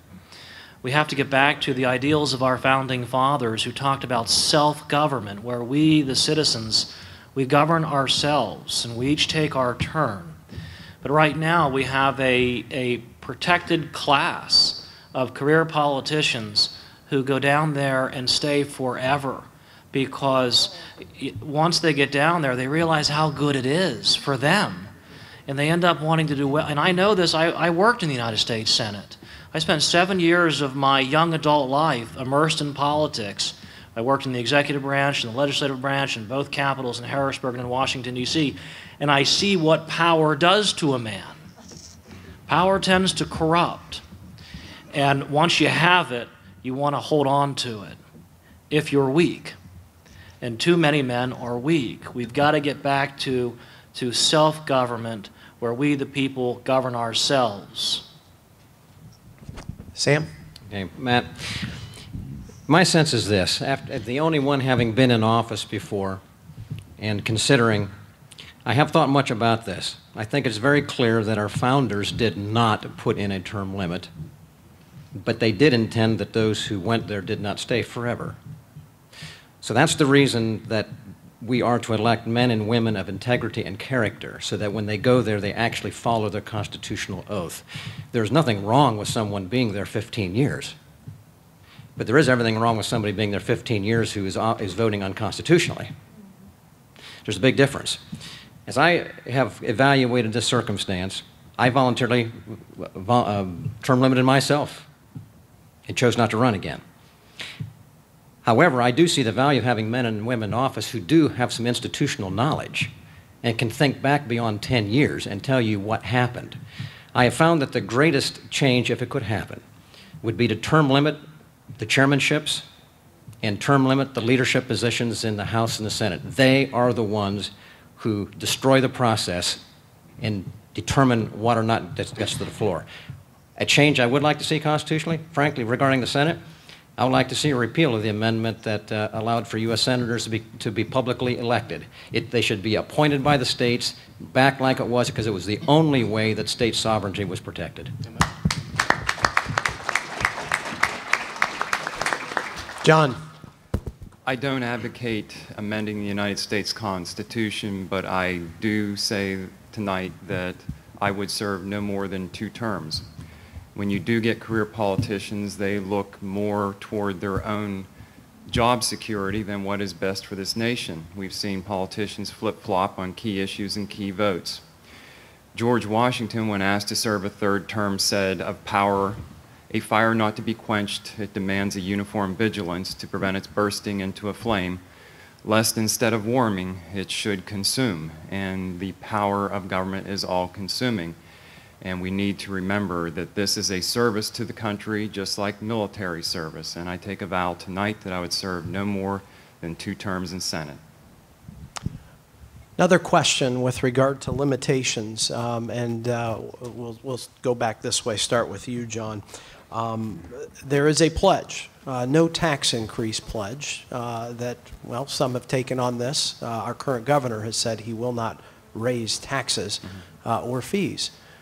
Is that a pledge to the citizens that you would make as a candidate going to Washington, D.C.? John? Yes, absolutely. I believe that there is enough waste in government, and we have seen government programs. There have been 9 over the last 10 years that have increased their spending in the range of 3 to 5 times the rate of inflation. If we can control this spending, then we don't have to raise taxes. If we can cut some programs like the Department of Energy, which hasn't produced a kilowatt of power, but it is a regulatory agency that punishes producers of energy. So if we can eliminate government agencies that aren't necessary, then I believe that we can control the size of government. And the bill that I proposed, where you limit increases in government spending to the current rate of inflation, will help control this. But yes, I don't believe that we really need to raise taxes, especially since government spending has increased 7 times more than personal income over the last 40 years. There is room to cut government. Sam? Matt, in 1992, when I first ran for office, one of the first pieces of literature I sent to the taxpayers in my district was one that said, "The well is dry." We do not have a revenue problem, we have a spending problem. That was 1992. And I said then that I would not vote to increase taxes because there was not a revenue problem. We have multiplied many times over since then. I have not voted for a tax increase in 18 years. I took that pledge again when I ran for governor. And I've taken that pledge again now because we still do not have a revenue problem. We have a spending problem. Thank you, Sam. Mark? Taxation is the confiscation of the wealth of the individual. It's a violation of our fundamental right to private property. It's the way that the government destroys our liberty, destroys our independence and takes away our freedom. The 17th Amendment was bad, certainly. The 16th Amendment was even worse. The greatest advance for freedom would be to repeal the 16th Amendment and take away the federal government's ability to tax our income, to reach in to our paycheck and take our money away from us before it even comes to us, before we can even put it in our pocket. We've got to stop the government from taxing work and savings and investment and allow the individual to keep the fruits of his own labor and spend it how he sees fit. If we can allow individuals and small business owners to keep the fruits of their own labor, they'll reinvest in their households, they'll reinvest in their businesses, they'll grow and expand their businesses, and they'll hire more workers. And that's how we're going to put the American people back to work. That's how we're going to get out of this, the worst economy that we've confronted since the Great Depression. Tom. I would not raise taxes. 70%, maybe it's 80% of this economy is by small and medium-sized businesses. It's not logical, in my mind, to tax the very people that provide and produce these jobs. Now, we talked a little bit before about the odious 70,000 plus page IRS tax codes. And I've dealt with that. Those special interest loopholes that's in there. Now, by closing them, if that's raising taxes, and I don't see it as raising taxes, it's getting it back to where it should be. But we have to close those. But no. And when will we stop even asking about raising taxes until we get this expenses cutting? I mean, it's like the gas tank is leaking on your car. We keep filling it up and we don't fix the tank. What sense does that make? For heaven's sakes, let's use a little common sense and get this spending under control. Did I have more time? No, you're good. Thank you. Joe, go ahead, Joe. I agree with the gentleman over here about doing away with the 16th Amendment. Thomas Jefferson, if we had him around, we would never had the 16th Amendment. Another thing I'd like to see, and it's no amendments to the Constitution, but if there was a good law we could put in. I am not no politician. I've never served in office in my life. You got a lot of old people over 65 years old that own homes. They're paid for, and they have to pay taxes on them. Nobody should lose their home because they can't afford the taxes. Them people have to go, and they have utilities and all kind of other things they have to spend money on. If they have bank loans, if it wasn't paid, they'd have to pay that.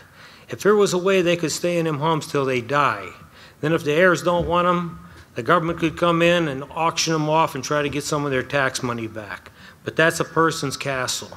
And that's something that should not be taxed, old people's homes, you know. That's to the day they die. They got everything else going wrong with them as they age, and God bless them, you know.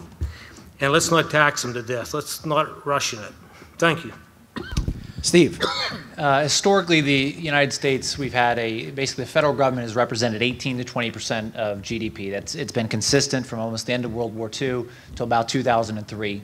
Starting in 2003, that started the rise. Today, it's close to 27%. In the next decade, it will be 37%. That's just the federal government. That doesn't include state and local governments. Clearly, this is not a tax problem. Clearly, this is a spending problem. I think as Republicans, it's time we stop defending federal government using corporate welfare as calling out the tax cut or a tax increase. I think I agree with Tom on that. I think that needs to go. We need the free market to work. The tax code has to be thrown away. It has to be thrown away. It has to be simplified, and we have to make it competitive. Singapore, the top end tax rate, the top in Singapore is 17.5%. Taiwan, it's in the low 20s. We are in a global economy, and we have a government that is pricing ourselves out of the market. We are the most productive, the most inefficient, or most efficient society in the world, But we have a government that's pricing us out of the marketplace. And it's time we start breaking down the walls of government and get the decision-making back to our communities, our families, and our small business owners. Ted. You know, if we want to get the economy going, not only do we have to agree not to raise taxes, but we got to reduce taxes. And I agree with Steve that we have got to get rid of this 70-some thousand page tax code that is a huge burden on the neck of businesses. There was a gentleman who ran for president. Some of you may have heard of him. His name is Herman Cain. He proposed a 999 plan that he would then roll into a fair tax. The fair tax is very clear, very concise, very transparent, very understandable. It doesn't tax your income, it taxes your consumption. So the more you spend, the more you pay in taxes. It's a very simple process. And part of that program would be what's called a prebate, because some people argue that, well, if you're going to charge just one, for all intents and purposes, it's a national sales tax. If you're going to charge a sales tax, those folks who are poor are going to be paying more proportionally than those who are rich. Well, there's a prebate worked into this, that depending on where you are on the poverty scale, what your income is, how many people you have in your family, you get a prebate. You get money at the beginning of the year that will pay for your necessities, your food, your clothing, things of that nature. So the millionaire is going to get, with a four-person family, is going to get the same prebate as someone who's making $30,000 with a four-person family. But the millionaire is obviously going to spend a lot more money and pay a lot more in taxes than that person making $30,000. I personally believe that a fair tax would be a very good solution to solving our problem. I like Herman Cain's solution to this. Thank you, gentlemen. That is it for the questions. We are now going to give you a 1-minute closing statement as to why you think you are the best candidate to represent your party in your race. We'll go from reverse order as you came on the stage. So we'll start with you, Ted, and work our way back. 1 minute. Bottom line, our country's in trouble. I think it's obvious and apparent that we're in a very bad spot. I didn't get us here. You didn't get us here. Those who are in Washington are the ones who got us here. They've compromised us into a position where we're in a lot of trouble. Congressman Platts has been a part of that problem for over a decade now, and I intend to be part of the solution. And the solution that I propose, reducing and repealing and restoring, is going to require some very tough decisions. Decisions that have to be made by folks with a pretty strong backbone who aren't going to back down when the pressure's on. We sang our national anthem earlier, and the last line said that this is the land of the free and the home of the brave.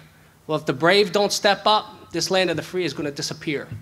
And I promise you this, that I will be brave in the face of opposition when I'm serving you in Congress.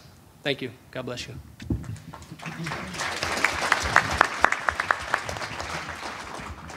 The road to the White House is likely to run through Pennsylvania.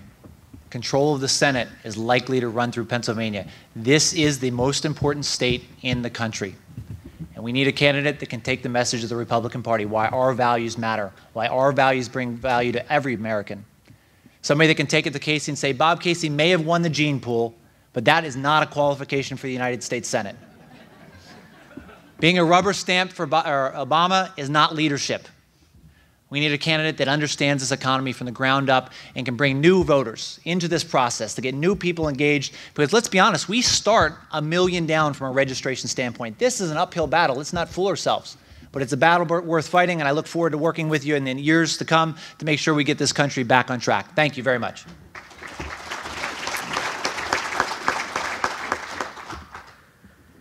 If you have nothing to make, you have nothing to sell, you ain't got nothing in your pockets. We got to get fair trade enacted to where we have something to make again.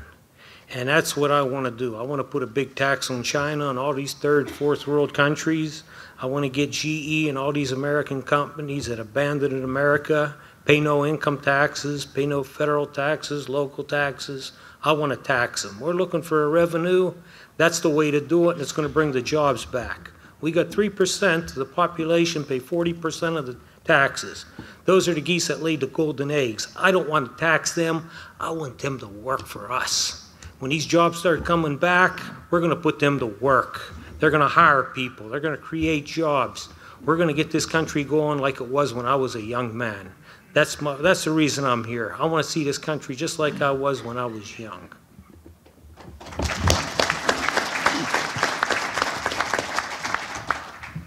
I think we would be foolish to think that Senator Bob Casey will be difficult to beat. He has a name known across the state, a political name. And fortunately, I have a simple name, so I'm going to try to get that name out there where they remember Smith versus Casey.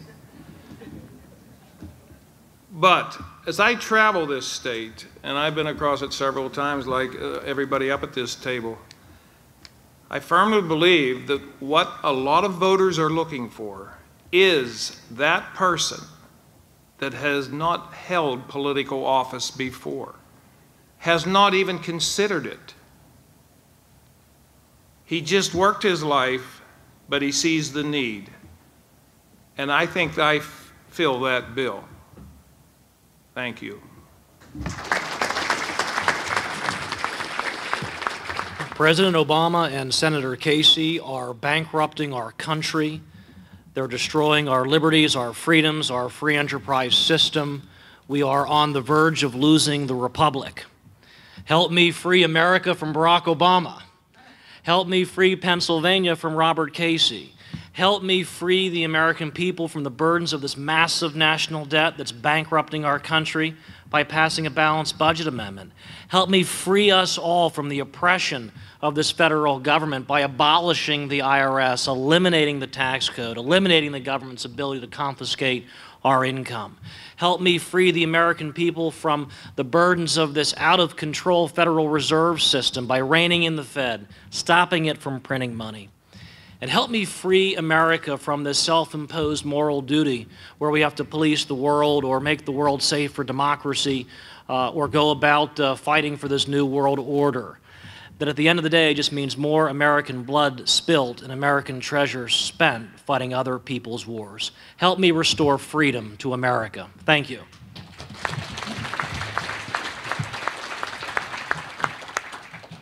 Matt, to answer your question, I want to say, first of all, I am really thrilled that there are so many candidates who have been answering really very well on so many questions. But specifically to your question, what's the difference in what here? And I think the difference is this between all of us here. Whoever's going to successfully take on Bob Casey is going to take Bob Casey on his voting record because it is not good. I'm the only one sitting at the desk here today who has a long voting record, where my votes in the defense of life, in the Second Amendment, in the 10th Amendment, in supporting my oath to the Constitution, and taking on the big issues such as attempting to eliminate school property taxes and keeping our state sovereignty intact.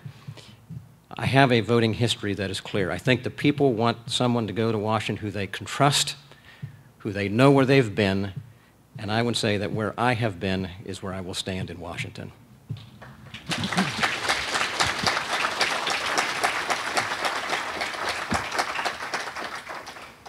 Abraham Lincoln said, "Let not him who is houseless pull down the house of another, but instead let him labor diligently to build one for himself."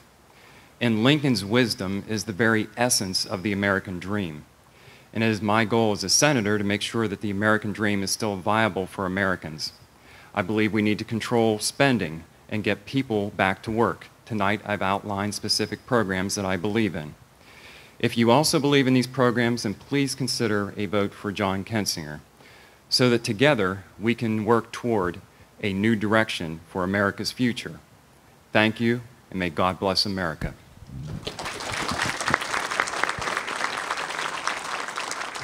Thank you, all candidates, and I'll turn it back over to Scott for closing. Thank you, Matt. Appreciate it. I want to thank Matt Briette. He did a great job asking the questions. I also want to thank the candidates for showing up. I know some of them came a long way to be here, and they answered the questions, and I hope they gave you an idea of who you would want to vote for. So thank you, candidates.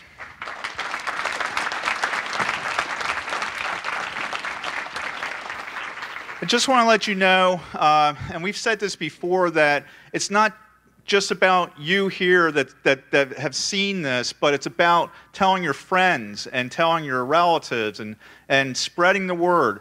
We have a video professionally done here that's going to be on our website that you can access, and you can also access it on White Rose cable TV. It runs at different times. I don't know what the schedule is, but you can catch it on White Rose community cable TV. I also want to let you know that we have collected $125 for the Women and Children's Shelter. So thank you very much. I appreciate that. Now, a little bit of salesmanship, since I am in sales. We have bumper stickers, Obama bumper stickers. This is just just a sampling of what we have back there. They're on sale tonight for $1. We have an Obama, Trickle Up Poverty, and Obamunism. So please buy these. They're $1. It lessens my load on the way home. And then we also have the agenda, the movie, for $10. You can't get this anyplace else for $10 but here. So please, I want these sold out tonight. I'll be very disappointed if they're not. And then the last thing I want to say is the ballots that you filled out. Harish is in the back with a box. Ed Mundorf will have a box. And there's a box that's going to be located over at the sales table. So please drop off your ballots. Thank you for coming. The candidates, most of the candidates will be able to be here to answer some questions that you might have afterwards. And thank you very much. Appreciate it. Have a good evening.